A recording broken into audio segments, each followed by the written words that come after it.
But the thing is, like I told you, Jesse, you remember what you want to remember. If you don't want to remember it, you're going to put it out of your mind.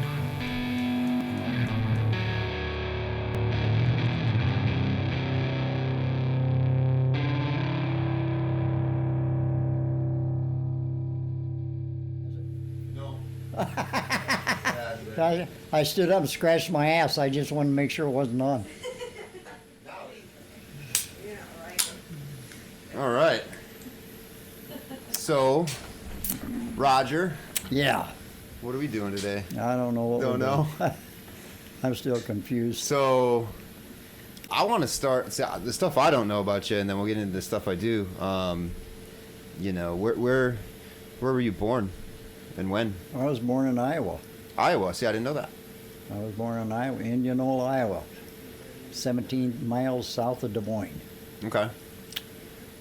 And born in 1939 1939. on the kitchen table. On the kitchen table. Right. Pull that mic a little closer to you there.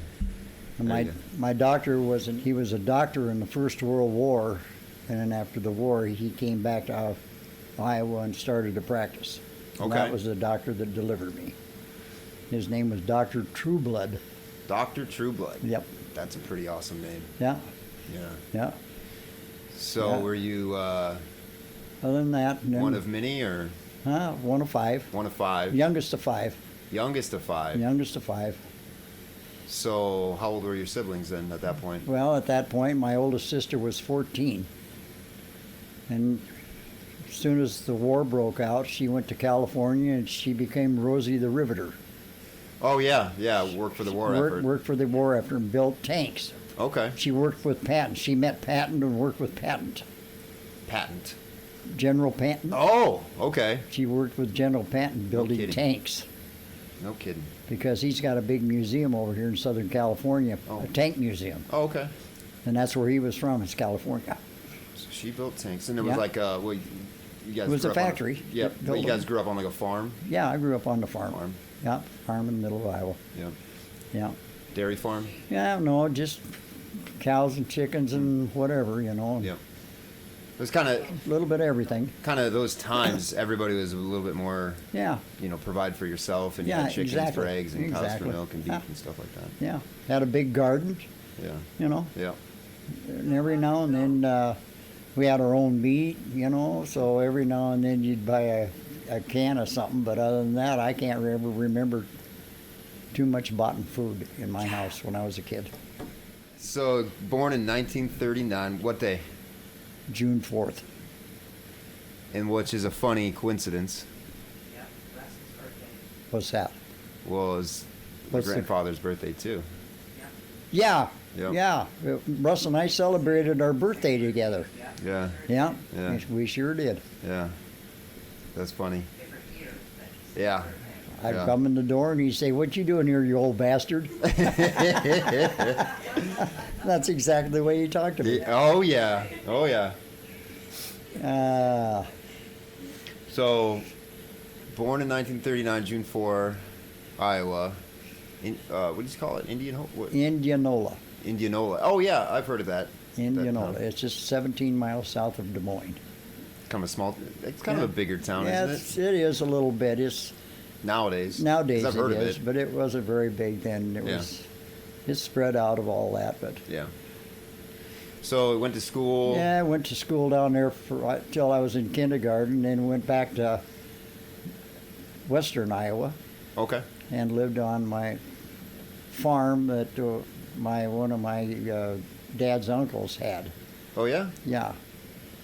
And there wasn't no kindergarten in that school, so the teacher just put me in the first grade. So when I graduated high school, I was only 16. No shit. Really? Yeah. They didn't have a first grade. She says, "Hell, I'm just going to put you in the first grade." Yeah. Screw it. Right. Put you in there. So you were young. I was young. All your whole school. Yeah. Did you get picked on? I was 5. Oh, hell no. No. No. We didn't do that back then. Yeah, that's what I tell people about where I People grew didn't up. pick on people. No, back there then. wasn't like the bully stuff No, like that. there It's- wasn't. There wasn't that really. Yeah, And even in high school, you know, Mhm. there wasn't any of that. Yeah. That really didn't happen. Huh. There was cliques, yes. Yeah. but there was no bullying. So, You know, we all had a rifle in our. yeah. Everybody had a rifle in their locker, so Yeah. we all go after school. We'd all go rabbit hunting. Yeah? You know, Can't do that no that more. was just a normal thing. You know, Yeah. nobody ever thought a thing about it. Yeah. Yeah, there was Yeah. no stigma behind it Yeah, or anything no. like that. Well, Goat? What about the goat? what? Now you're gonna have to keep your mouth shut. So, I want to know, though, were you a good student? Not really. Not really. I wasn't a good student. In what ways? I just didn't like school. I was a dreamer. I can relate. I was a dreamer, and Thinking about other stuff. I was always thinking about something. I was always looking for Indian arrowheads and all of that, and I had all this Indian.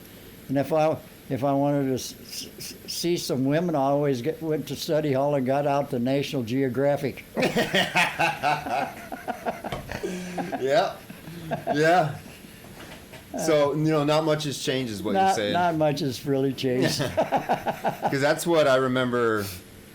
I mean, you look around the house here, you've got artifacts and arrowheads, buckets of arrowheads, and you work at a museum, and so you've always kind of been fascinated by that. I've always been fascinated with that, and my mother was too, so Yeah. my dad wasn't too interested in it, but Yeah. that's the way it was. And He was more focused on the farm he and was stuff. more focused on just whatever he was focused on, Mm-hmm. you know, kicking my ass whenever he wanted to, or whenever I got out of line, Yeah, which was probably which is quite a bit. quite a bit. Yeah, all the time. Yeah. Yeah. So you go to school. You're looking for arrowheads. You're thinking about other stuff during school. Yeah, that's all I really thought about. I made a lot of bow and arrows when I was a kid. Yeah. Oh, yeah. Yeah. Then the neighbor kids would all show up, and I'd make one for them. Yeah. You know? A little. Because I had a shop. My dad had a shop, you know, and all that. So, and I had one of those old draw knives, and I say, you go find me a nice hickory branch, and we'll build one, because that's what they were made out of, ash and hickory. Okay. In that area I grew up in. Sure. So that's what I made out of. Okay. And so you'd make weapons for your friends. Yeah. That's cool. That's pretty Yeah, cool. made weapons for my friends. I made all my toys when I was a kid because Yep. I was born during the war. And Yeah. you couldn't buy toys. Yeah. So they had the Depression, and then World War World War II. II. You know. And so for decades. Yeah. You know. So there was no toys. You couldn't Yeah. buy a toy really. Yeah. Because everything went for the war effort. All the metal and whatever, rubber, Yep. you know, Rubber, metal. all of that. Yeah. So there wasn't anything. So Car if you wanted to have a toy tractor, you made your own. Yeah. Or your whatever you wanted to. That's something that we've lost. Yes. You Well, know. it's a matter of being able to think. Yeah. Yep. The ability to think on your own. In other words, you know. Yeah. So I've been talking about this with my coworkers and friends lately. There's things now that they call artificial intelligence. Oh, is that what it is? And I got a program on my phone, and I can type in, hey, type me up a letter to a friend that I haven't seen in a long time Yeah. that I grew up with. You can be detailed, and it'll spit out a letter. Or you can ask it, how do I save money on my taxes or something like that. Yep. And it terrifies me, not only because, the movies and TV shows kind of tell you, wow, this is probably going to get out of hand in more than one way. Yep. But the way that it terrifies me, like in the immediate effect is say I'm a kid in school, because you didn't have calculators. Yeah. I had calculators. They wouldn't let you use a calculator in Yeah. school. No, they wouldn't let you use it. They wouldn't. But now, They let them use a computer. yeah, well, and now this is even more to the, I can say, hey, this is my mathematics problem. Show me how to solve it and show your work or Exactly. whatever, or write this paper for me, and it's a great tool, but you need to be able to know how to do things. You got to have some common sense to put behind it, so Yes. you can at least use your mind to think a little bit. Yeah. You know. And if you try to tell that to a kid that's in school, they're not going to understand. They think, No. well, I got this in my pocket, it'll work. And I remember thinking that way. But now, as I'm a little bit older, I realize the value of being able to, build a bow and arrow. Yeah. But these kids set that go up. to school nowadays, now they become engineers, but where do they get it from? They get it off of a computer. Mhm. If they wanted to build your leg, Oh, that they never thought that up themselves. nope. Yeah, it's scary They because put all the stuff from the computer together to come up with all. Yep. And then just think about, the computer too. It's something that somebody made something that was a basic computer and then, advanced on that, and by now, no one person alive No. could build that computer that I have set No. up over there. No. I mean, I saw a video of a guy. He tried to build a toaster from scratch parts. Oh, really? Yeah, the metals and Yeah, everything. yeah. And it failed miserably. It failed miserably. It was a fantastic exercise and project, but it's something that we lost. I wouldn't even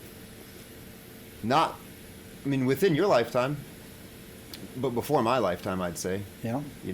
When I was a kid, so I was born in 1990, Yeah. and computers came out probably in the late 90s. Everybody started having computers, mid 90s. Internet a little bit after that, and before you know it, as a young teenager, all of a sudden I can pretty much go on the internet and search for any problem that I have. Yeah, but see, you don't realize where you grew up. You grew up with a man that could think and could build things, and osmosis put that into you. Yeah, I got a little bit You of it, but learned not it. enough. You learned it just because you were there. Yeah, you're right. A lot of that stuff. It's a really good word to use, osmosis, because I just kind of did just by being near it, and it was fun. It was really enjoyable. I like solving I knew problems. you and could stuff solve like that. problems. You were good when Yeah. you put that dash in that Thunderbird, Yeah, yeah. and yeah. Russ Computer- came along and he said something to you, and I said, "Shut up and leave I him. remember that. Shut up and leave him alone. He knows what he's doing. Yeah. Just leave him alone." Yeah, And you put it in beautiful, Yeah. and it's still beautiful. still there. Yeah, absolutely. Yeah. I mean, all the holes for all of the things was on there, and Yeah. I said, "Shut up and leave him alone. He knows what Yeah. he's." Well, and then that's the thing. If we're talking about that, it's like, maybe if I had a lot of time, I'd get to a level of being able to fix things and I know. restore cars Well, and all that sure, stuff. but still. But it's something that we're losing. I know you it's know. well, hell, Because guys, your age, you can. it's a thing of the past. It is Pretty It much, is. it's pretty much a Yeah. thing of the past. So, but going back to your childhood and stuff. What you got any weird things, crazy things that happened? Not Yeah, really. that's I pretty was just, normal like I life. say, I was just pretty normal. I What'd you- always led a happy life. I was always a happy kid, Yeah. And Yeah. So what'd you do after you graduated? When did you end up leaving Iowa? well, I left Iowa in 1956, and I went to work in Minneapolis for my brother-in-law in the bakery. Yeah. Okay. In the So bakery. right away. Well, before I graduated, the year before I graduated, 1956. I graduated in 57. Okay. But I went up there and worked for him in 56. Now, 1956, that was about 11 years after the Second World War was over. And he was a Marine on Iwo Jima. Wow. And he stood down at the bottom and watched him raise the flag up on the top of that Mount Fuji. And I was scared to death of that guy. Yeah. Because he says, "If you don't do what I tell you, I'm going to kill you." Yeah. And you're making And I donuts. thought he would. Yeah. I was scared to death of him. Wow. So you got 1 year left of high school. Your brother was already in the bakery industry. My brother-in-law. Brother-in-law. Yeah, So your sister's husband. right. And Okay. after he got out of the Second World War, then he went to Dunwoody, Yep. and then he started his own bakery in 1947. Okay. And that's who I went to work for. And that became your career, your life. Correct. Kinda That your- was my life career. Yeah. And you did pretty well. Well, I did. Yes, I did well. Yeah. What? But I had, I bought a. I went on. I got drafted in '61. I had to take off. Yep. Went to the service. Got out in '63. Well, hold on. What was that like? Well, it wasn't that bad. I didn't go nowhere. It was 2 years thing. when you're drafted for 2 years, you really didn't send you too far and didn't give you much of an education. So Yeah. I was Klinger, the company clerk. Yeah. Yeah, but I had just about anything I wanted because when you're the company clerk, you could write out passes and all that. If somebody wanted to go to town, sign the commanding officer's name to it, and they could go off drinking someplace for 2 days, and nobody'd ever know the difference. They had the clearance. Yeah, And you were the guy that because I held was up. the one that made the morning report. Okay. Well, I would imagine that put you in kind of a position of people being. Nice to me. Yes. There you go. There you go. I was gonna say kissing your ass or Yeah, anything. that's about it. Yeah. That's about it. Huh. The only ones that got more out of anything in there was the cooks. You Oh, got yeah? better food if you were nice to the cooks. Yeah. I mean, that's something I hold dearly to my heart. Anybody making my food, I'm nice to them. I don't need them doing anything to my food that I wouldn't want. But still, it was. I was the one that had control. Okay.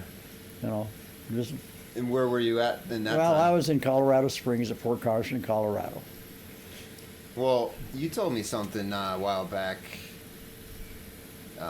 that you kind of were in the vicinity of somebody pretty important in those times. Yeah, John F. Kennedy. I had guard duty for him. John F. Kennedy. John F. Kennedy, President Kennedy. Wow. At that time, they had Cheyenne Mountain was right there across from Fort Carson. And he came to Pueblo, Colorado in 62, or spring of 62, to go up there because they just finished it. Cheyenne Mountain? Cheyenne Mountain. They just had finished the inside of it. It was a control center for, launching missiles and all of that. Nukes, I think, right? Yes. Yeah. And he came there, and he went inside. He used the hotline to his office Yeah, back in D.C. or back in something? D.C. Yeah. He got on the phone, used the hotline, and Caroline Kennedy answered the phone, his daughter, Yeah? when she was about 9 years Oh, old. wow. Wow. Well, that Cheyenne Mountain's that's quite a complex. Well, it is a hell of a complex, yes. I think if the shit were to go down, that's where they send people. Yeah. Important people. So Yeah. you were there, you were on guard duty for him? Yeah, I got duty for him. Just kind of a normal day, nothing happened? Yeah, no, yeah. Well, we all had a gun, and Yeah. if anything did happen, you'd step in front of the president, and you were just suspendable. Well, that You know? didn't exactly go as planned for him after that. No, well, I would. But thank God it didn't happen that day. No. What do you think happened with that? Then, well, I don't know. But in the 1st of October of that same year, 1962, the Russians were bringing missiles into Cuba. Oh, the Cuban Missile Crisis. So we decided we better stop that. Mm-hmm. So we didn't have any computers or any of that kind of stuff in order to. We were going to move 10,000 men from Colorado Springs to Florida. Okay. And loading airplanes, all the tanks, all of this and that, we all had to do it by hand. And it all had to be done by the October the 20th. So we had 10 days. We worked 24 hours a day, and there was about 12 of us working on that. And if you wanted copies, you had one of those things that you turn the crank to make copies, to make 10 or 12 copies of it. Then you had to have a register of everything that was on every airplane and the number of the airplane and all of that. Sure. And you had to have it all done by the 20th because we had to move on the 20th. Yeah. And then on the 24th, that's when they blockaded them and stopped the Russians from coming in there. Wow. All them battleships Wow. and submarines. Yeah. And the Russians turned around and went back out, Yeah. except for one renegade submarine. Really? I don't know the story. Is this? There was one renegade captain on a Russian submarine, and he wasn't going to take shit from nobody. Yeah. And he almost pushed the button. No shit. But the Russians on this crew of the submarine stopped him, Wow. or he would have pushed the button and we'd have had a nuclear war right on the spot. sounds like nothing's changed No, well, with so what's that going was, on now. But so I don't know enough about history in general. I'm trying to learn as much as I can and pay attention in school, but they don't really give you the good history in school anyways. Oh, yeah. But so that's really interesting. And then on October 8th, I got out of the service of that same year, 1963.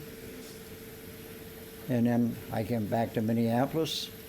And 2 weeks later, somebody shot him, killed him in Dallas. So, Yeah. but that was the last boss I ever had. I never had a boss after that. Yeah. Because I bought my first bakery in 1963, and right in that December after he was killed. So I never did have a boss except for John F. Kennedy was the last boss I ever had. I don't think a lot of people can say that. Bakery. Yeah. Yeah. But I was 24. 24 about your first bakery. Yep. What? I don't want to dwell on. I'm interested in what was the when John F. Kennedy got assassinated? What was the public feeling about Well, everybody cried. Well, right, yes, because he was a very beloved president. He was. Yeah. You know, he didn't take shit from nobody. Yeah. You know. Yeah. Which is something that is which good. you ain't gonna find today. You're not going to find it. Everybody's bought out. No, and, you know. Yeah, they're part of the problem. Yeah. But, I don't want to get to too deep into it, but I'm really interested in what did people think at the time? It was this one guy that was a Russian asset that did it all alone? Because that was the story from the government and then the Warren Commission and all that stuff. Yeah. And then, now we're in an advantageous kind of point of where we can look back on history, and there's a lot of things that have been leaked out and documents have been leaked out and things. And it kind of shows that, wow, it really doesn't look like it was just this one guy. Well, I'm sure it probably wasn't, Yeah. But he was the one that was the closest and the most vulnerable to us. Patsy. Yeah, the one in right in the Cuban area, or the Cuba area, because it was real close to Florida. We had a lot of air bases there in Florida, and we had a lot of men there in Florida. He wasn't going to shoot them into Cuba. He was going to shoot them into the United States. That's what he was going to do. First, they'd take out what they had right there in Florida there, all the air bases there. Then they would go and shoot for Omaha, Nebraska, where they had NORAD. Oh.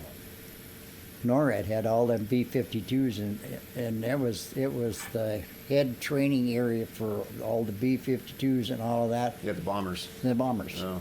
So there was a lot going on at that time. Yeah. Yeah, it was. Yeah, there was. When you were in school, everybody was taught to hide under your desk. Ah, yeah, that's right. Stuff like that. Yeah. Everybody was building fallout shelters out of concrete and filling them up with food and all of that, so you'd had food and all of that. They call that time the Cold War. Cold War, exactly. Yeah.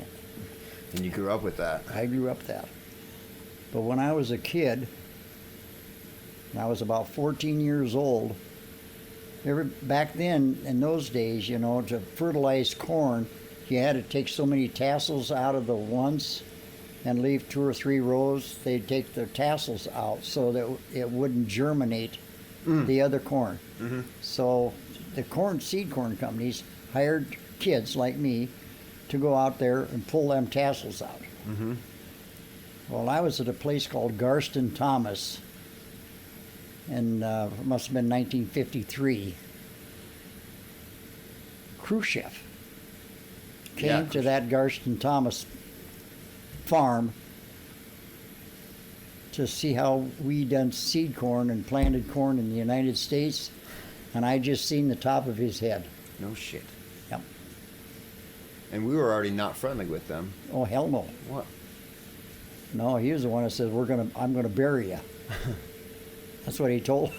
What he told us. Well, I'm going to bury you. I can't believe he would even be able to. But he came to the United States, and he was well protected. I mean, my God, yeah. I was from here to that trailer across the street, further than that from him. All I could see is the top of his head, because he was a little short man, big, kind of stocky but short. Yeah. But I was on one of these detasseling machines, so I was up high, and I could look down. Oh, okay. Yeah. Did you ever get eyes on Kennedy when he was there at Cheyenne Mountain? Did I ever what? Get eyes on him? Did you see him? Not in Cheyenne Mountain, I Okay. didn't. No. But you were on When he guard. was going, I did. But not inside the mountain, no. No, but It you was- saw him when. Oh, yeah. Oh, okay. Oh, yeah. Wow. Yeah. But I never, once they got there, you know, unless you had that kind of security clearance, you couldn't even get too close to that damn thing, Right. you know. Right. But I had a top secret security clearance. But at that time, Oh, I can't believe you almost didn't mention that. You had tops. well, a lot of stuff you couldn't talk about then. you Sure. know. We can talk all about it this, now, right? all this stuff that I was doing, you know, Yeah. on the Cuban crases, Yeah. I couldn't even Loading up. I couldn't even write a letter and tell my mother what I was doing. Right. You know, it had to be totally. You had to be totally. You keep your mouth shut or they kill you. Yeah. Was it implied or did they kind of say that? Well, it was pretty much implied, Yeah. but it was. Everybody knew what the implication was. Sure. If you don't keep your mouth down shut, we're going to kill you. The implication was clear. Yep. Wow. See, I thought I was cool because I had a pass to go anywhere in the airport for a while, Yeah. go on the tarmac and stuff. But Yeah. top secret clearance. Yeah. Well, yeah, it makes sense because if you said you were loading all the airplanes. Well, and yeah, stuff we with were the- loading, and you know, they're from where they're go to- going to be going out of, and their destinations, and all of that. You know, it was all through South Carolina, and then they'd unload them there and drive them down, and it was, yeah, it was quite a deal. Wow. Yeah. And you only. It was 2 years you were in the. Yeah, okay. 2 years I was in there, from 61 to 63. Was that probably the coolest thing that happened? Yeah, it was Yeah. a good thing. Yeah. It was a good thing. I enjoyed it. I didn't mind it that bad. Yeah. You know, a lot of people hated it. Wow. Yeah. You know, but, you know, and it was, back in that days, everybody pretty much got along, you know. You know, a baby is not born prejudiced. Yes, that's true. A You learn baby, that. You learn it from somebody. Yep. My family never talked about them being Yeah. anything being bad and this and that. Yeah, I would say the same thing. If anything, the only racism I saw was like in the media. Yeah. You know, the media saying everybody's racist Yeah. and you know They're- this and that. Yeah, they're Yeah. working you over. Yeah, yeah. You know. Because yeah, basically, you know, where we lived in Wisconsin, like, not a lot of diversity. No, never sir. And hi guys, and there was just no need to be prejudiced because No. you know There was no reason. there was no reason to be, you know. But I would say it is funny though, because if you ask anybody today, like my age, they Yeah. would say, "Oh, everybody was racist back No in those bullshit. days." Yeah, Yeah, that's not true. yeah. That's not true. Yeah. Yeah, so the Midwest, not a lot of diversity, and then you see people of different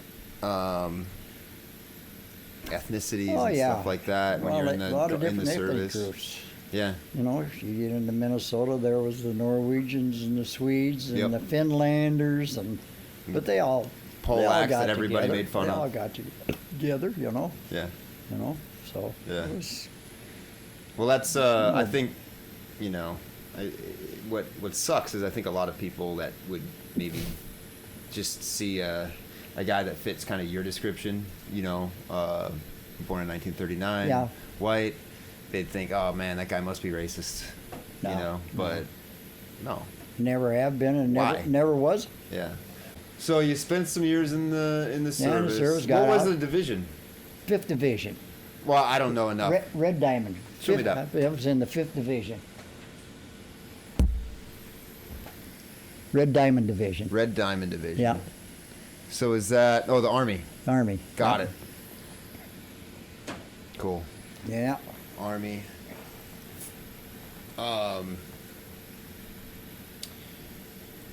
You didn't want to spend any more time in the Army. Well, if I were enlisted in 1963, I would have went to Vietnam. Well, But- you made a good choice by not re-enlisting. But the thing was, I got married in July of 1963. Oh. So I was married, and so I figured, well, I was just going to get out and go to work, you know. Sure. So How old were you when you got married? 23 23. or 24. So you get out of the service, get out of the army, get married, start your first bakery. Yeah, all same year, within in the same year. a few months. It sounds Yeah, like if all I'm the same doing the year. math right. From Yeah. October to December. Yeah. A couple Yeah. months. So Yeah. how is that? Anyways, so you got into the bakery business, and that's what I think what I think I know. What maybe you told me a long time ago is that you made different like bakery items and even like Rice Krispie bars and stuff Oh, like yeah. that or whatever. Oh, Maybe yeah. that came later. I don't know. Yeah. But you ended up making a machine, I made lots of machinery. and you sold one for a lot of money or something. No, No? this is what happened. Okay. And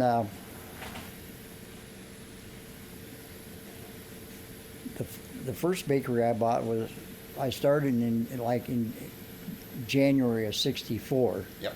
1964. And I started that bakery. And then I had that one and I just leased the building.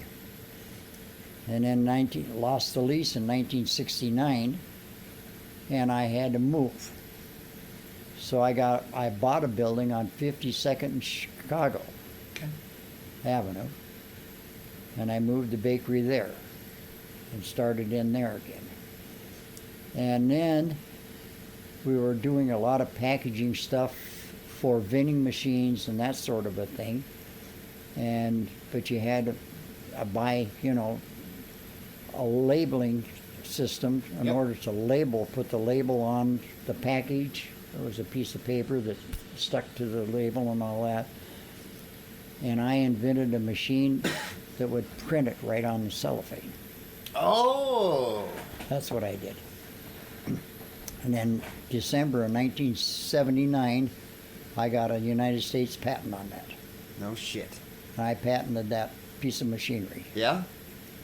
And then I printed right on the cellophane Yeah. that it was coming off there instead of buying labels. Yeah. Which is much better. What was much better. Yeah. Saved a lot of money, Yeah. Yeah. So that's what I did. Okay. Then the University of Pennsylvania contacted me, and they picked my brain a little bit. And anyway, not too long after, maybe a year or so after that, they come up with barcode. So I worked with them making that barcode that you find in your grocery store nowadays. You're shitting me. No, I worked on the barcode with the University of Pennsylvania. Really? Yes. And that hadn't existed before. Beg your pardon? That barcode never existed before Absolutely not. No. that. What was that like? Well, that was pretty much their idea, but they picked my brain in order to I figured out how to put the printing on the package. See? Okay. So I worked with the state of Minnesota's Department of Agriculture, which is the one that set that all up, with the University of Pennsylvania that started the barcode thing. Cool. Here I am with an 8th grade education working with the goddamn engineers. Yeah. Wow. What, so going back to you, just one day you figured, man, sticking these stickers on these There's got to be a better way. There's got to be a better way. There's got to be a better way. And you just But decided. mechanically, I was always a mechanical type person. Yeah. I wasn't electrical technology. All I can do is plug in my razor, for Christ's sake. I can't, if you could tell, I can't even plug in my razor. So How long do your patents run for? 17 years. That's it? Yep. So you only got money you only held that patent for 17 years? Well, yeah. Did you ever get any money from it? Well, I saved all the money I got. Now, but this is another story. Okay. I started another company called Eagan Printing Services. And out of Eagan Printing Services, I went to all the big bakeries. Ballinger's was one of them. Emmerich's was another one. Minnesota Viking Food Service is another one that packaged a lot of sandwiches. I made those machines and I leased them for $200 a month. And I had 10 of those machines leased in 1980. So $2,000 a month. Am I doing the math right? Yeah. In 1980. In 1980. It's a good chunk of change. I Good think in chunk of 1980 change. cars were probably about $4,000. Yep. And every Yeah, month you're yeah. making half that Yeah. in just these. Yep. And Yeah. so you had a good income there. Well, I had a good income. Yeah. That's cool. My wife was very conservative. Yeah. Well, Well, that's good. and we Lucky. squirreled a lot away. Yeah. Yeah. Because, neither one of us we were very conservative. We didn't, You weren't out spending money If we on- needed it, we bought it, yes. Yeah. But Well, I think so obviously to this day you hold that. Like you got a few. well, you do. You got a few toys, Yeah, got a few toys. but you're not but extravagant. Not extravagant, No. And you still own the company. Yeah. Right? No. No? No, I don't own that Okay. anymore. No. No, I sold that in 2002. Oh, okay. Yeah, sold in 2002. Okay. No. But you've been retired probably since then? Yes, I have. Yeah. Yep. Yeah. Yeah. Yeah. But it's been a ride. Yeah. talking to a man that made his retirement possible by printing onto cellophane, basically. Yep. That's cool. Yep. Something you wouldn't think of. A normal person wouldn't think of that. Well, But it was a problem. You're like, it wasn't even a problem. it wasn't It a was just a kind of an problem. inconvenience. You could buy it. Yeah. In fact, I bought the machine from it was in Wisconsin. I can't even think of the town. It was Doughboy, Oh. where your grandmother was. Where New Richmond. New Richmond. Yep. They had the Doughboy plant there. Yep. Yep. Yep. And they were selling labels like you wouldn't believe. They had a labeling machine and all that that blew the label on the package and all that. But you had to buy the labels from them. You know? didn't like that. So every time you buy a roll with, like 300 or 400 labels on it, it was $25-$30 a roll. It's a lot of money back You then. know?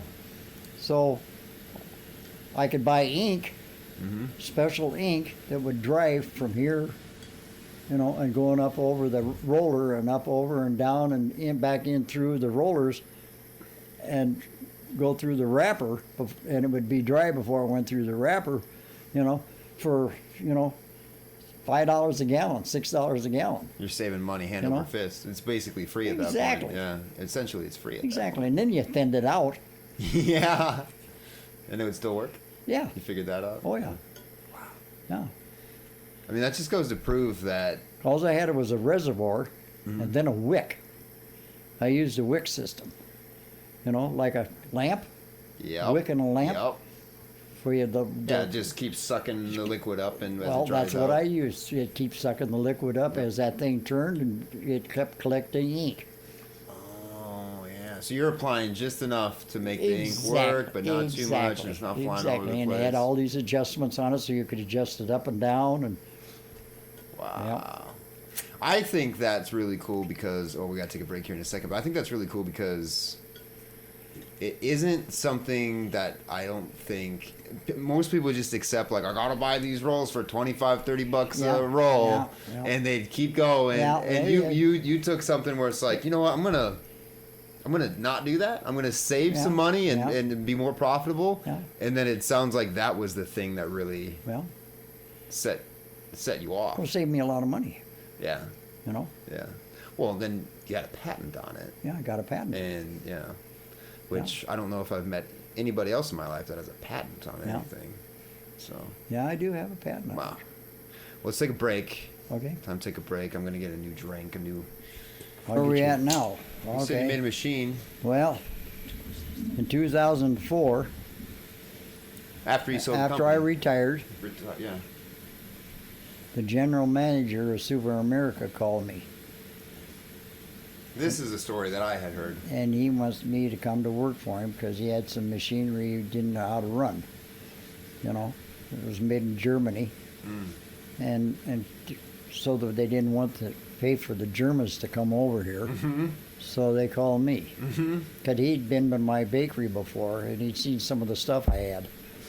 So me and Pete Nowicki was his name. He was a baker out of Milwaukee, Wisconsin. And hell of a nice guy. The general manager of Super America. And I went to work for them.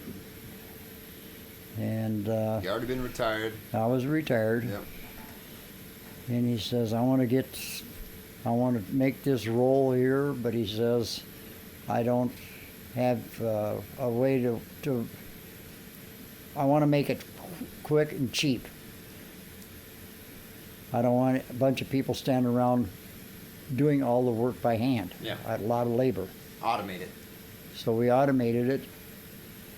We built a pump, pumped the filling in, made a plow system, folded it over, made cutters for it, and sold millions of them for Super America. But I'd already done that in my bakery. So and he knew that because he was there. So he knew I could do it because I'd made my own pump. I made my own pump and my own mechanism to work on a molding machine. Yeah. So, and I made them little triangle turnovers. And I sold millions of them things frozen back in the 83 and 84 to a bakery supply house and sold it out of the bakeries. Sure. So we built that. And then we had what was called a pick and place. You know, you'd have to have a vacuum to pick up this plastic container and put it into a conveyor.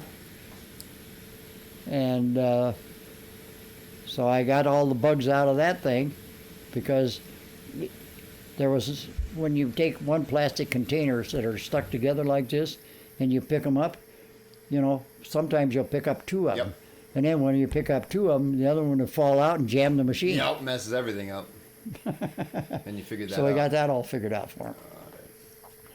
You were kind of, it sounds like you were in the role of being a consultant at that Pretty point, much so. almost. That's what he paid me for. Yeah. You know. Minnesota's interesting. They've had a lot of interesting people in Yeah. politics. Remember Jesse Ventura? I voted for him. Oh, wow. Okay. Did you really? Hell yes, I did. Yeah. Yeah, I would have voted for him.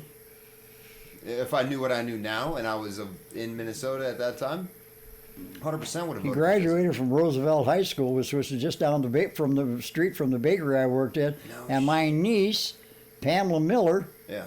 at that time Pamela Keller, went to school with him Holy shit. at Howell School in kindergarten. Yeah. Yes, Jesse Ventura. Jesse Ventura. Jesse the Body Ventura. Jesse the Body Ventura.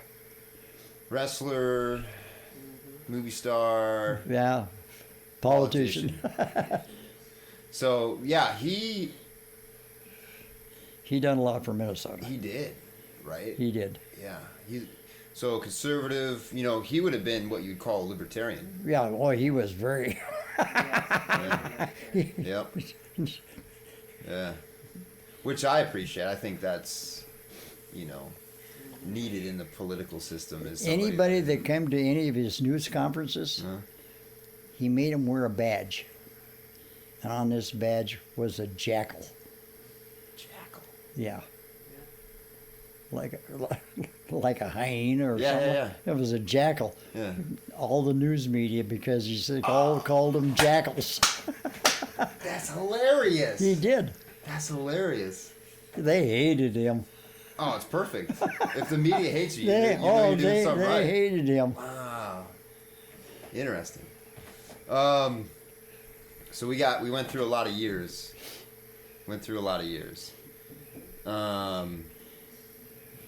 You know, we got up into the 2000s. Yeah, we're up into 2000. But between you at 24 in 1963, Yeah, starting your first bakery, you know, yeah. doing that and everything, outside of your immediate world, Yeah. You need another one? Well, not right now. And outside of your immediate world, there's a lot of stuff that happened. Between World War II, Yeah. You've got the Cold War, We you've had got Korean War. Yeah. Korean War, you've got Vietnam. the space race. Yeah. You've got desert. Yeah. The gas crisis of the 70s, was it the 70s? Yeah, the gas crisis of the 70s. The early 70s, because that's Yeah. when all the 60s were a heyday for, Yeah. late 65 to 70, all the cool cars in America were made. Yeah. And then they leveled But out. the gas price thing wasn't so much there wasn't the gas price. You just couldn't buy any gas. There There's a wasn't any, shortage. there was a shortage. Yeah, I've seen like footage of lines out down the street at Yeah. gas stations Yeah. and stuff like that. What Yeah. if That was somebody 77. was 77. 1977. It was the worst. Okay, That gas for a price. while then, Huh? Yeah. 1977. It was the worst. because didn't it start in the early 70s? It might have, but it got Yeah, I don't really know. bad in '77 because my parents had come to my house from Iowa Mm-hmm. in Minneapolis, and they couldn't fill up with gas to go back home. Wow. So I finally found a gas station that had gas and set in a line for about an hour to get them gas to fill up their cars so they could get home. Wow. 1977. Do you know what that was all caused by? I don't. I haven't a clue. Yeah. I haven't a clue. But it's some bullshit. Yep. Well, Well, yeah. It's all politics. yeah. People get mad at you, but we have a lot of oil reserves, and in America, we do in America, and they just choose to Yeah. buy from other I don't know countries. I don't know what happened, but Yeah. it just went to hell. But I guess main point of all that kind of thinking is like there's been a lot of stuff that's happening in Oh, my yeah. lifetime. Yeah. I was gonna look up. I forget the year. So, one interesting thing that bringing it back to why we know each other, being my grandfather. Yep. He was a very no nonsense kind of. Well, that's not the right way to say it because he joked around a lot, but like I couldn't show him a movie that wasn't directly based in reality or anything like that. Does that make sense? Yeah. Like if it wasn't based in reality, he didn't want anything to do with it. Yeah. We didn't like fiction or Yeah, anything like yeah. that. But I don't know if you knew this or not, but he was really interested in when he was in the National Guard. Right. I don't know what the groups are called, but maybe like the squadron Yeah. leader. Yep. Sat down with him one night. I don't know if it was over beers or whatever, but Yeah. for the sake of telling a story, let's say they were talking over a few beers or something Yeah. like that. And he told him at a young age, 18, 19, Yeah. he had been at Roswell, Really? that crash recovery. Really? You guys didn't know that? I did not know that. I didn't know that until right before he I passed. did not know that. So my whole life growing up, we'd watch these History Channel documentaries on UFOs and this Yeah. and that, and it never occurred to me that this is such a weird thing for him to be into until like one day I just kind of realized it as like a 20-something-year-old. Yeah. But yeah, and that was in 47. Yes. Yes. I think you're right. Yeah, 47. And they kept it a secret because they didn't want the American public to get all worked up over it. And panic. Yes. Yeah. Yeah. Well, now they want you to panic. Yeah. They've changed. Yeah, that's why they kept it a secret like that. You were pretty young. You'd have been 8 years old. 47. Yeah. Do you remember that? No, I don't. No. No, I do not remember that. I do not remember that. Yeah, because you'd been pretty young. Yeah. And it's not like you had the internet and Yeah. stuff like that. To Yeah, hear about no. stuff. 1947, we never even had electricity in the house. Wow. Well. Yeah. If it got dark, you lit lamps. Yeah. Yeah. Wow. There wasn't even any electricity until 1949. 1949 is when you got electricity. Yeah. Overhead power, probably. My- These janky power poles coming to the farm or something like that. You know what my dad bought me for a Christmas present in 1948? What? An electric train Ooh. in 1948. Was that the coolest thing in the A world? Lionel. It was the coolest thing in that. Yep. 1948. We never had electricity until So- 1949. So what the hell did he do that for? All he did is just rubbed it in.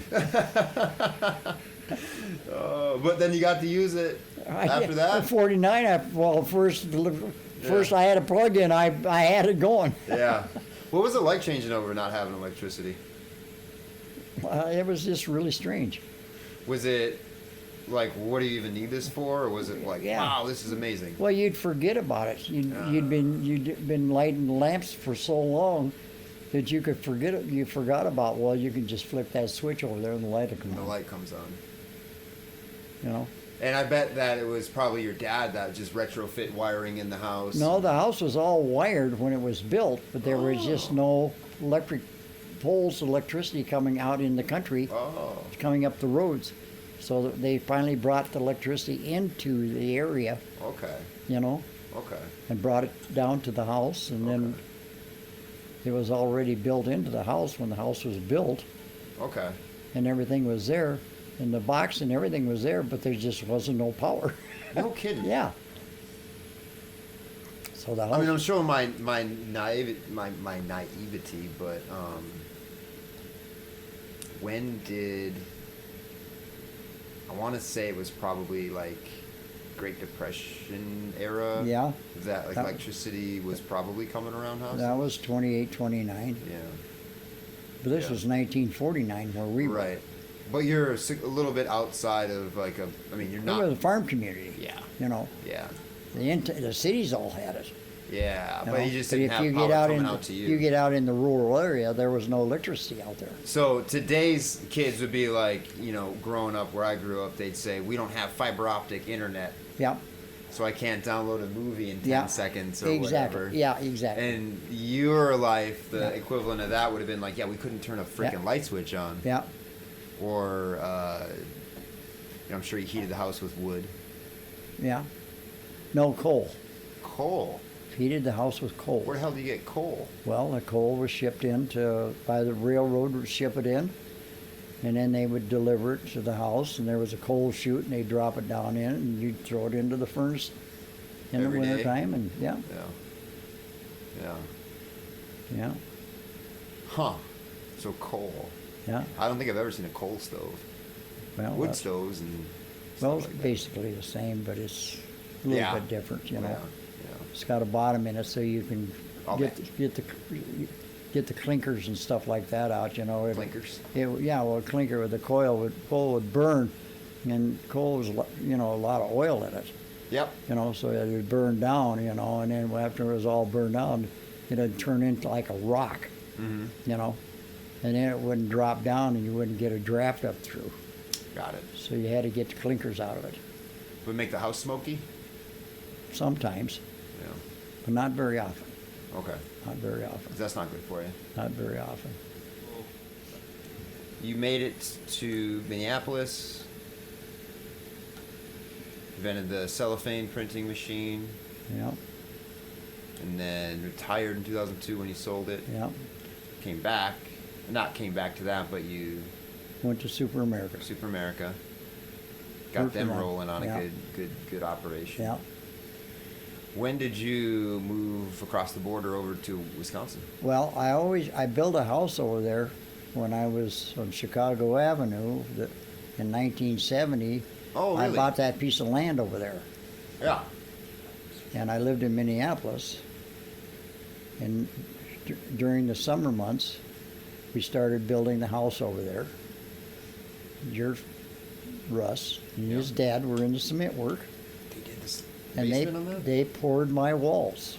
No kidding. They poured for that cement in there. It was in the spring, and he had to haul all them forms in there, Mm-hmm. and it was wet that year. And he said, "You son of a gun, I'm not going to ever come down in here and run another piece of cement the rest of my life." Yeah. because his old man made him haul them damn forms down there and put all them forms up in the mud. Yeah. God, he hated me. Oh. He hated me. So you guys knew each other. I mean, Yeah, we knew him. I knew him from then, knew but him, I didn't know he restored cars. Yeah. Yeah. I just remember him hauling the forms for his old man, Yeah. Clarence. Clarence. Yeah.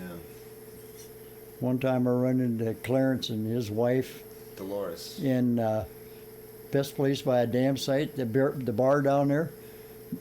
Oh. By the dam there? Yeah. Well, there used to be a beer joint there. Yeah. Yeah, saloon. Yep. Nice place. Yep. And stopped in there one time for a beer, and I seen Clarence over the table. I walked up to him. He says, "Get the hell out of here!" He says, "I ain't never gonna get another cement truck down into your house ever again." He said, "Get the hell away from me." Shit, it'd be a project getting cement trucks back there in the springtime to this day. I know. Yeah. And he done it back in 1972, 3. Yeah. Oh, yeah, I had a hell of a time. Then they got to one cement truck stuck. Oh yeah. Because it's not a, Yeah, he used to tell you. it's not a road that goes He to just your looked house. up like this. He said, "Oh, it's you. Get the hell out of here." Because it's not a road that goes back to your property there. It's a lack of better words, it's a trail. It's a trail. It's a trail. You could lose it. You could get lost going through the Easy. woods. It's thick woods, and it's a little trail. Yeah, old Clarence. Yeah. He's told it like it was, kind of like Russ. Yeah, I wonder where he got it from, right? Yeah. Yeah, I wonder where he got it from. Yeah. Yeah. I guess I could blame them for that on me too. Russ says one time to me, he says, "Come on, Roger." He says, "I got to go over to the house." He says, "My sister's over there, and she needs something out of the shed that was across the street from the house." Yep.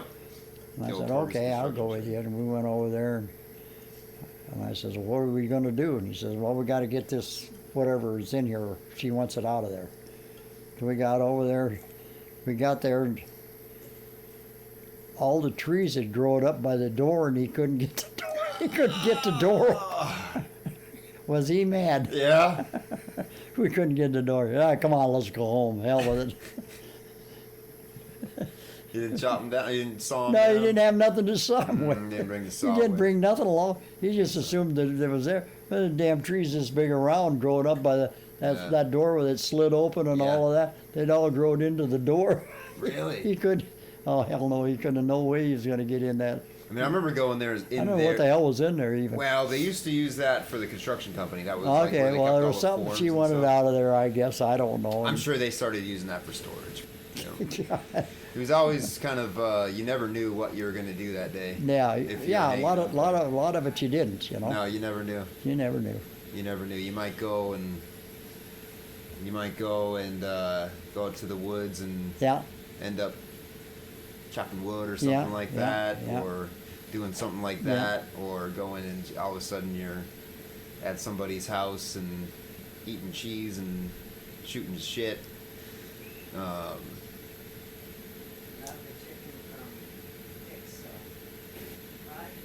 Oh yeah, I would always call him from town. If I was in town at 11 o'clock or 11:30, I'll say, "What are you doing?"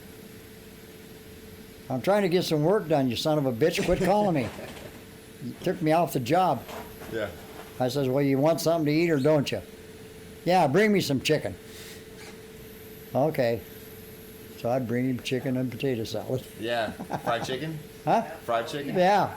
Roasted chicken from Dick's. Roasted chicken from Dick's, yeah. Roasted chicken from Dick's and potato salad. He Didn't want nothing else. Just potato salad. Yep. Well, he liked that a lot. You know, that was his last meal. Is that right? Yep. That was his last meal that night, yep. He says, "I'm hungry for a hamburger." I said, "You No are?" ketchup. I said, "Yeah, no ketchup." I say, "Okay."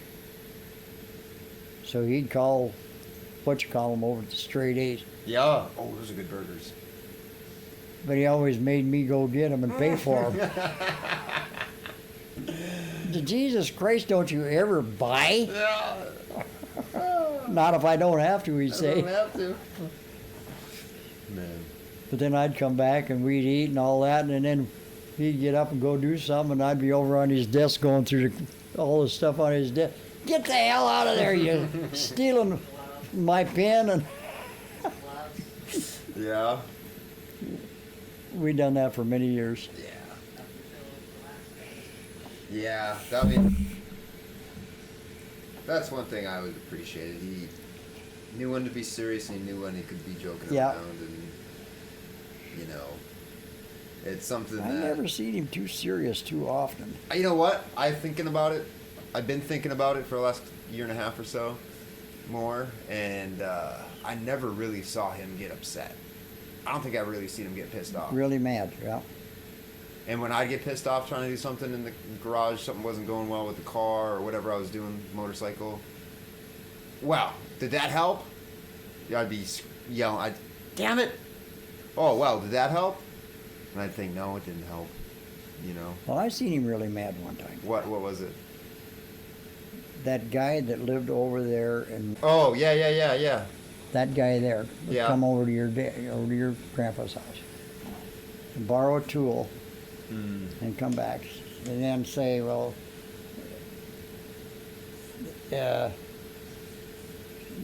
you sold me something that doesn't work, and I'm going to sue your ass. And Jesus, he jumped out of that chair, and I thought he was going to wring his neck. He grabbed him by the back of the shirt, and he threw him out the goddamn door.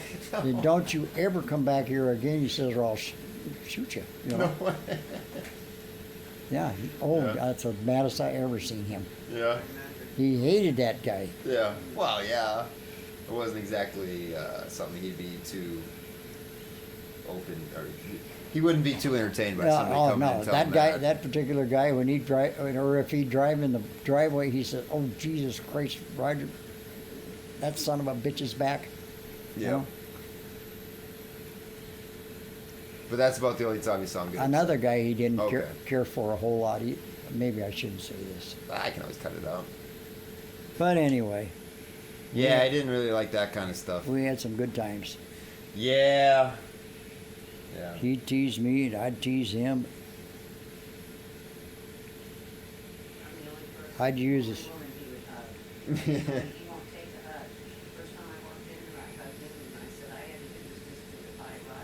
Yeah. He wouldn't. He wouldn't. Every time I went there, he had to hug me. Yeah. Every time. I don't think I ever seen him give anybody a hug, so He'd give in her. my life. He'd give her a hug. And I did. He'd Yeah. give her. You know, he would always, he'd stop what he was doing. Oh, Linda's here, can I give him a hug? Yep. Huh. Every time I'd leave and come down here or come home, he'd always shake my hand, though. Yeah. He was always glad to see me, and then he'd call me a son of a bitch. I would say he'd probably go, hello, sir. Yeah. Something like that. No. He'd No. say, you made it home, huh? No. Well, how you doing, you son of a bitch? Yeah. Yeah. Ah. So how did you originally, because that's how we know each other, how did you originally, you had that 56? I stopped and asked him. I knew somebody told me he restored cars. Well, I was driving down E, and I looked over and I seen that old car sitting there in the driveway. When I looked back through the woods, through the hayfield, Yeah. so I just north- says, "Oh, I'm going to stop and see this guy. You know, talk to him." I didn't even know he did. That's what he did. You know, and that's how I found him. I think a lot of people met him just by driving Accident. by or Accident, seeing, yeah. just by accident, yeah. Yep. Yeah. No, I remember a lot of. I think that's pretty common because I remember as a kid being there and somebody would Yeah. just stop in. Yeah. Hey, I saw you had this out in the driveway, Yeah. or somebody told me you had parts for a Yeah. old Ford pickup, Yeah. or somebody told me that whatever you can paint Yeah. this for Exactly. me. Exactly. Yeah. Yeah, we had some pretty good times. Yeah.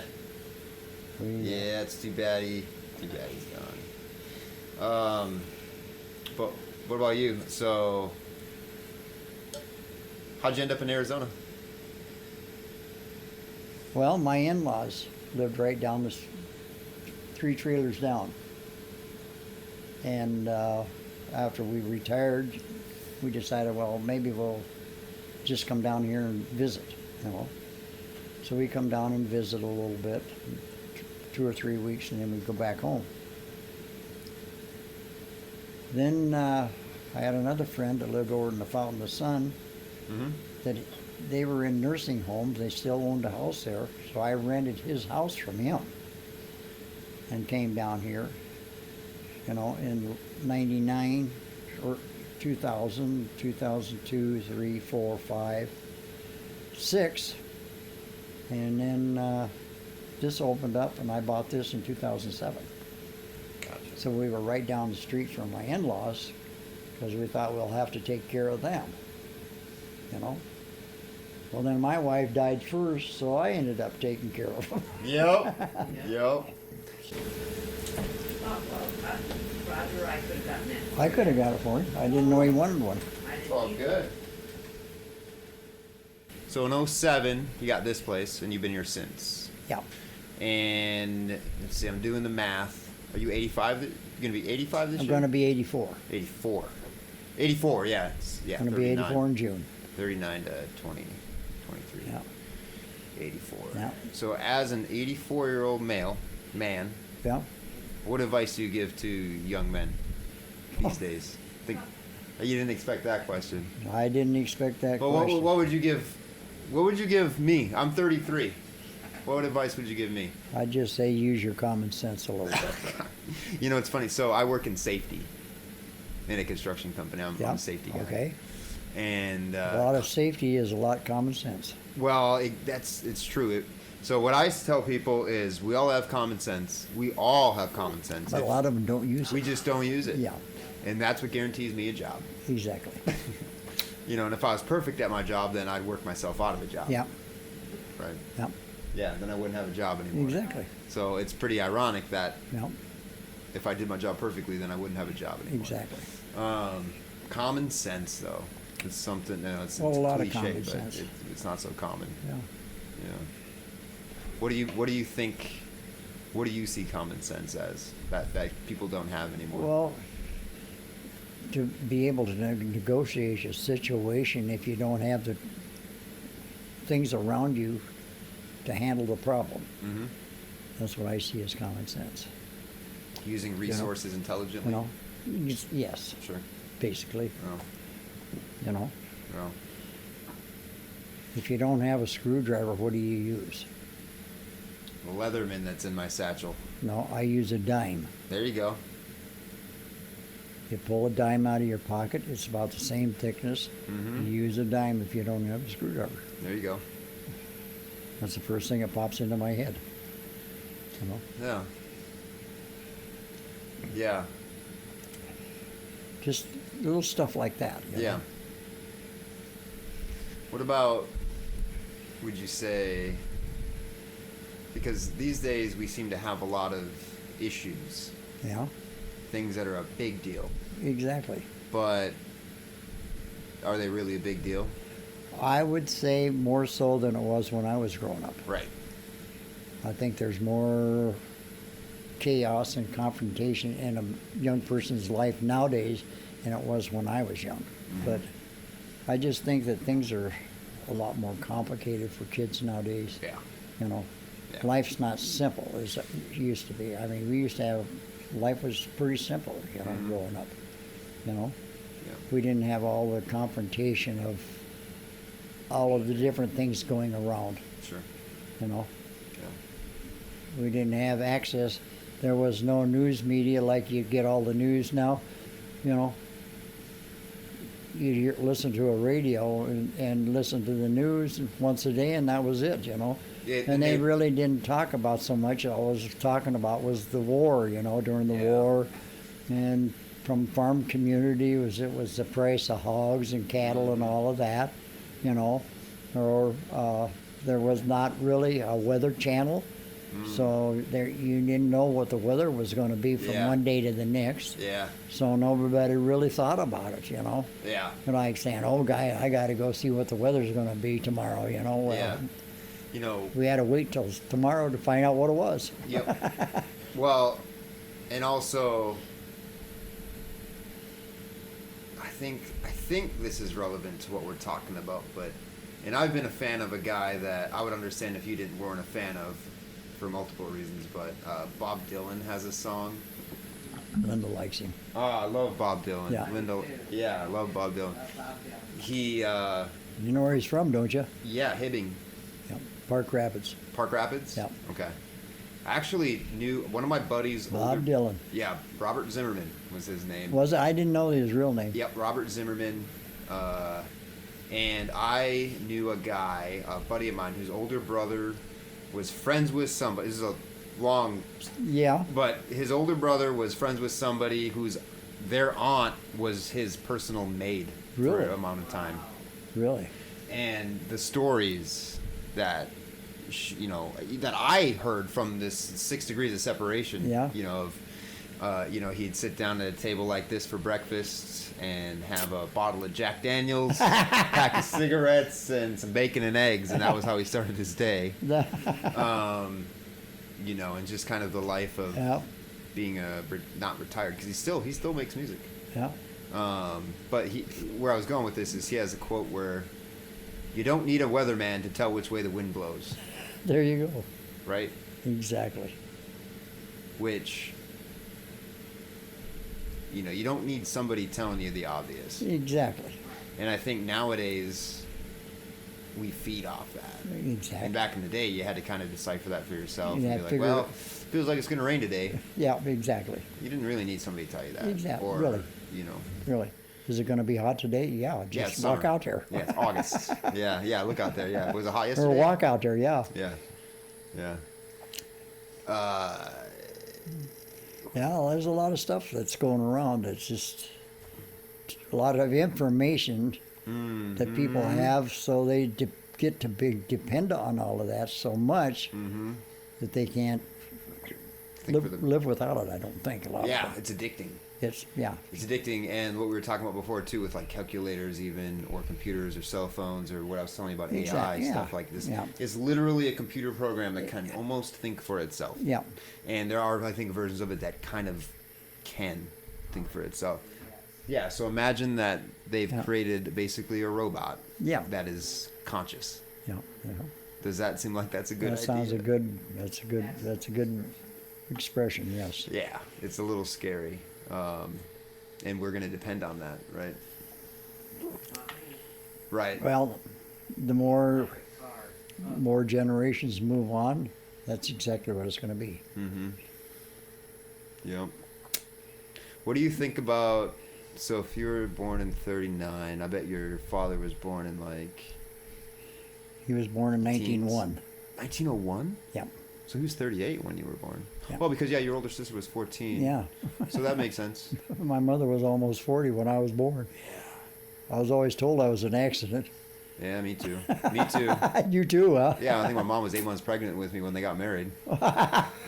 Standing up there, 8 months pregnant with me. Yeah. Because admittedly, you're generations ahead of me. Yeah. And so I see a lot of things of where, things I missed out on. Well, I'm in your grandpa's generation, Yeah. basically. Oh, even Before. before. Yeah. Because let's see, I think he graduated in 65, so what's that? Give you 47 when he Yeah. was born? So Yeah. you got 8 years on Yeah, him. I got 8 years on him.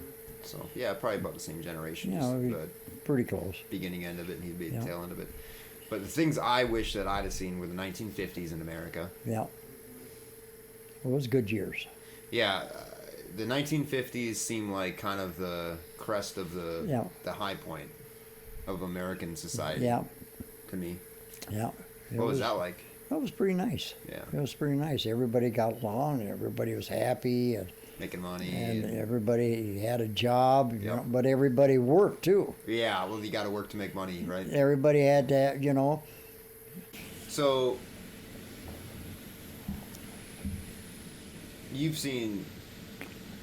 you've actually, now that I think about it, you've seen Democrats and Republicans almost switch sides, pretty much so. right? Well, their values, what I see is you're not taking care of the people in this country. Yeah. Yeah, we'll send millions upon millions and millions and millions and millions of dollars to a country like maybe the Ukraine, yeah, exactly, Yeah. to fight a proxy war against the Russians and Chinese. Exactly. Which is what I said, like, oh, before when you were talking about the Cold War. It's like, wow, it's funny how in just a couple generations, things do a complete 360. You know, when I hear something, Yeah. basically, I remember it. If I'm interested in it. Mm-hmm. If I'm interested in it, I can remember it. Mm-hmm. Yeah. If I'm not interested in it, then probably I don't. Yeah. Yesterday I heard something. What? They're making 16 Apache helicopters a year over here at Boeing. Yep. All right. Now they want to increase that to 20 because the government wants to build helicopters for Ukrainians. Yeah. Yeah. How do you feel about that? I don't care as long as our military is supplied with everything that they need. Mm-hmm. But you don't give away all your stuff and not keep something for yourself. Sure. You know, you don't give away all your money because you might want to eat someday too, you know. Yeah. Yeah. Now, I'm not against helping them, but don't give everything away. Mm-hmm. We got to be able to protect ourselves. Yeah. But it seems like they really don't care. And I think that all these generals in Pentagon, they're a bunch of wusses. You know, they could care less as long as they get their retirement and all that. When they get out, they could care less. Well, who knows? Mm-hmm. So, seeing what you've seen, though, going through Cuban Missile Crisis, the Cold War with Russia, Korea, Vietnam, World War II. Yeah. You know, you were young, I was very young. but You know, one thing I remember about World War II, what? I lived 17 miles from Des Moines Yep. when I was 5 years old, you know, 1945, 44. The only thing I remember is when I was little, at nighttime, we'd shut all the lights off in the house. So you couldn't be seen. And I said, why do you do that, Mom?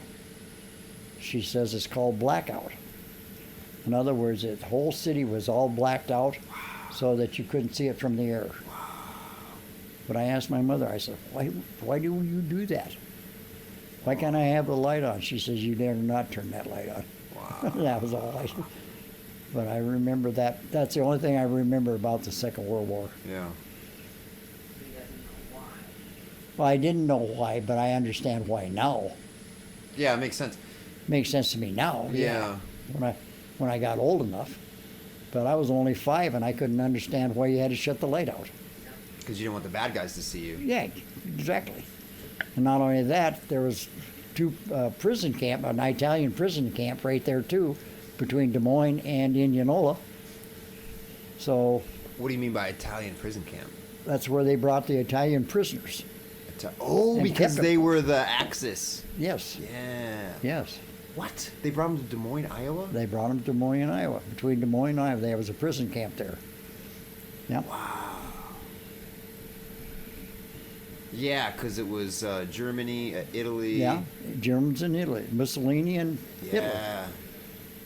The German prisoners is where they brought to Des Moines, Iowa. Well, some of them. There was a big prison camp. Green went to work. She'd say, when I go to work, they'd all be standing out there in the fence and wave. Really? Yeah, that's what she said Wow. when she was a young girl. She worked in Des Moines. Wow. Wow. It's, you know, it always amazes. You don't think people,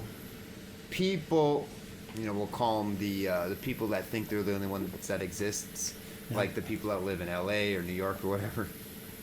They'll call the states like Iowa and, Yeah. and you know, Nebraska and all those things like flyover states. Yeah, oh yeah. But it's amazing how many important things have happened in Well, those sure. states. Just And like- you wouldn't assume that they would be bringing these Axis powers, Germany and Italy, prisoners of war, Yeah, I know. to Des Moines, freaking Iowa, to keep them. I don't know where I guess you'd think they would take them, but I mean that's just Americana. Yeah.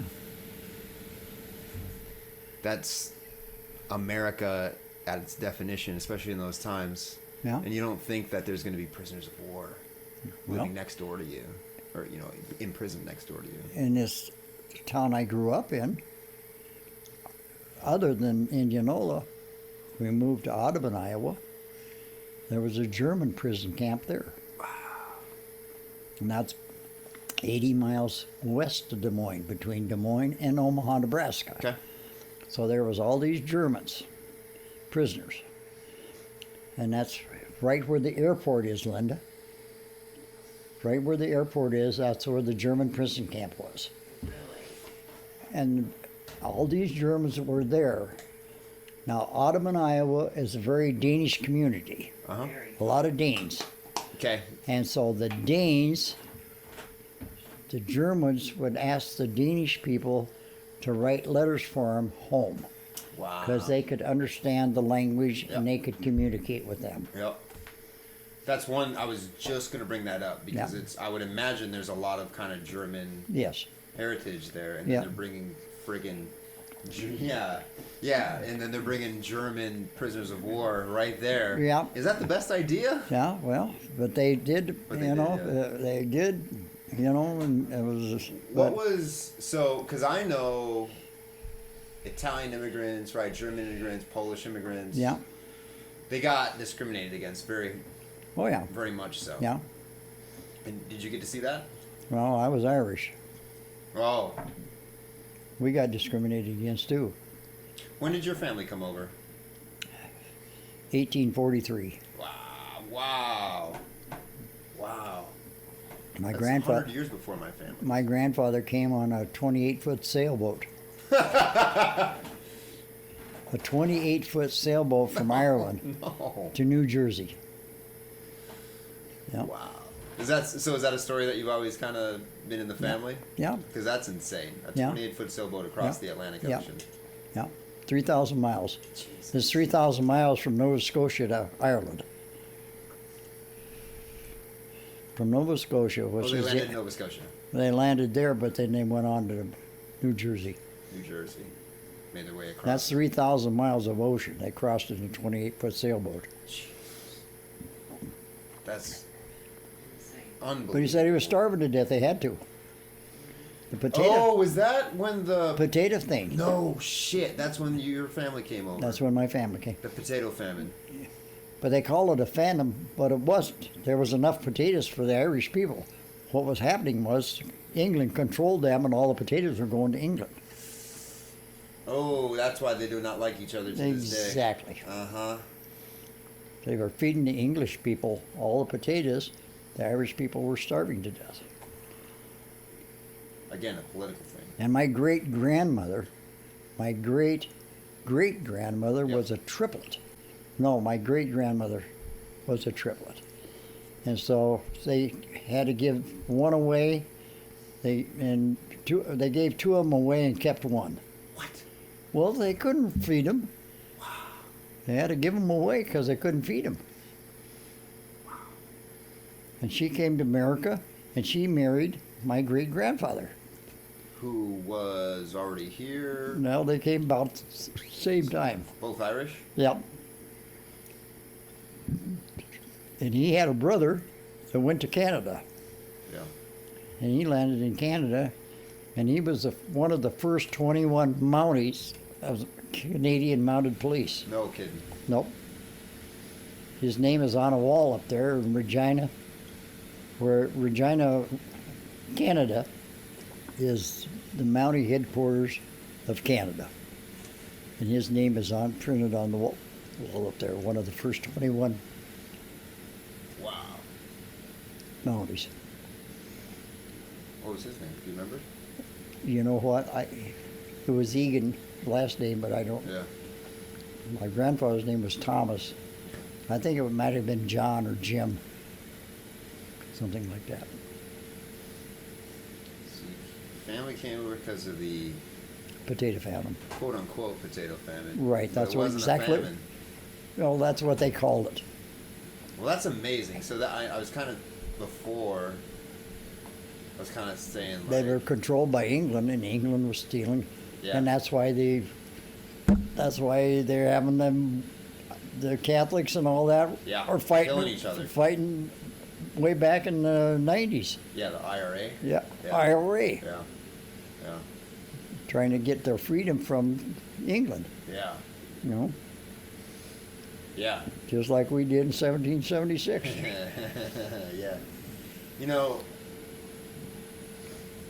I had a fourth great grandfather that was in that. He was with General George Washington. wait, what? His name was Joseph Martin, Okay. and he was part of the capture of Cornwall. Really? Yes, during the Revolutionary War. My fourth great grandfather, Wow. on my grandmother's side of the family. Okay. So, are these? Because one thing that I've realized recently is that one other things that I'm into and I read about too, like a lot of. I think what's important that we're losing too these days is like oral traditions, just like telling stories in your family and passing it down. Exactly. Like that's a big thing. Exactly. We don't. Exactly. That's Yeah, we very. don't know anything. It's And you're exact- telling me shit about from 1777 and 1843, right? Right? Yeah, 1843. And You know, my grandfather was born in 1863. You know, my grandfather was. But he was Russ's age when he died, too, of a heart attack. coincidence.